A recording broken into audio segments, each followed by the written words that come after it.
Selamat datang saudara-saudari. Kita bersambung dalam menjadi hamba ada kehebatannya. Ya.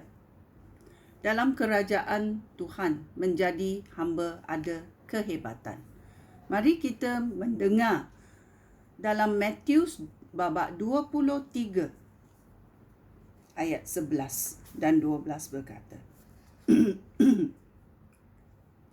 orang yang terbesar antara kamu harus menjadi pelayan kamu. Sesiapa yang meninggikan diri akan direndahkan, dan sesiapa yang merendahkan diri akan ditinggikan. Ya. Hidup di kerajaan Tuhan berlainan hidup di dalam duniawi ini. Ya. Kerana ayat Tuhan berkata, orang yang terbesar antara kamu harus menjadi pelayan kamu. Sesiapa yang meninggikan diri akan direndahkan, dan sesiapa yang merendahkan diri akan ditinggikan. Ya. Kita juga mahu mendengar dalam babak 20 dalam Matius.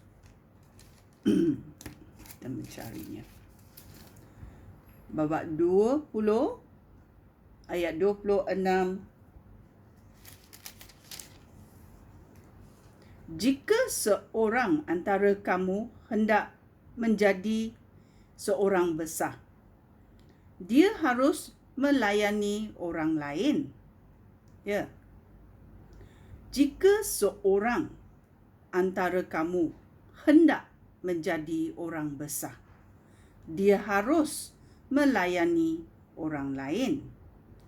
Jika seorang antara kamu hendak menjadi yang pertama, dia harus menjadi hamba kamu semua. Ya. Bila kita lihat Yesus Kristus mencuci kaki pengikut-pengikutnya, adakah dia menjadi hamba kepada pengikut-pengikut? Dia rela merendahkan diri. Ya, dia rela merendahkan diri untuk melayani orang lain. Itulah teladan yang dia nak ajar kepada semua yang mengikutnya.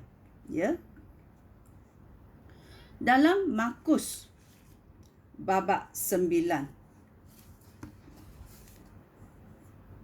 ayat 35 berkata,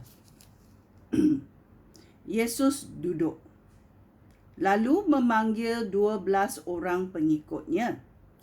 Dia berkata kepada mereka, sesiapa yang mahu menjadi pertama, mesti menjadi terakhir dan menjadi hamba semua orang.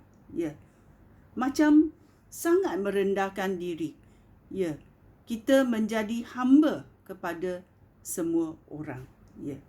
Ini adalah teladan kerajaan Tuhan. Ya. Yesus duduk dan berkata kepada mereka, iaitu pengikut-pengikut Yesus. Dia berkata, sesiapa yang mahu menjadi pertama, mesti menjadi yang terakhir dan menjadi hamba semua orang. Ya. Dalam Markus babak 10 ayat 43, dia berkata,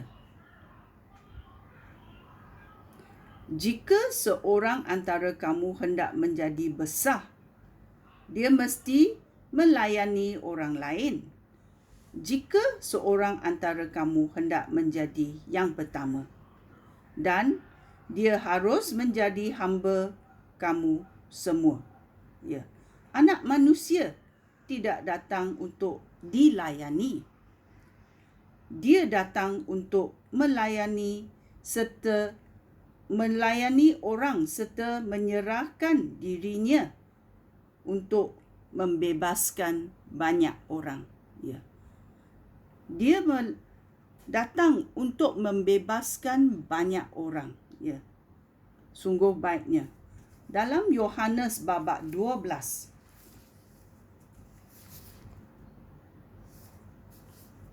ayat 26 berkata,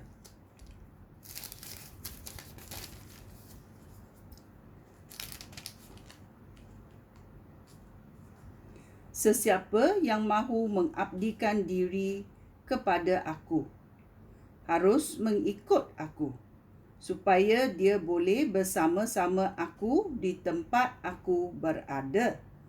Bapa aku akan menghormati orang yang mengabdikan diri kepada aku. Ya. Yesus berkata sebegini supaya kita mengikut teladan Yesus. Kerana teladan Yesus adalah arahan daripada Bapa di syurga, iaitu Allah Bapa, dan dia mengikuti dan mentaati apa yang diarahkan oleh Allah Bapa. Ya, bila kita sanggup memanggil Bapa kita di syurga, Allah Bapa, maukah kita mengikuti arahannya? Maukah kita memberontak terhadapnya atau mengikuti arahannya? Maukah kita merendahkan diri sebagaimana Yesus merendahkan diri dan menjadi hamba? Ya, kerana dia berkata dia tidak datang untuk dilayani, tetapi dia datang untuk menyelamatkan banyak orang. Ya, itulah kita cakap dalam kerajaan Tuhan. Ya, menjadi hamba ada kehebatannya. Seperti Yesus, dia menjadi hamba dan Tuhan meninggikannya di syurga. Ya, sekian. Terima kasih. Shalom.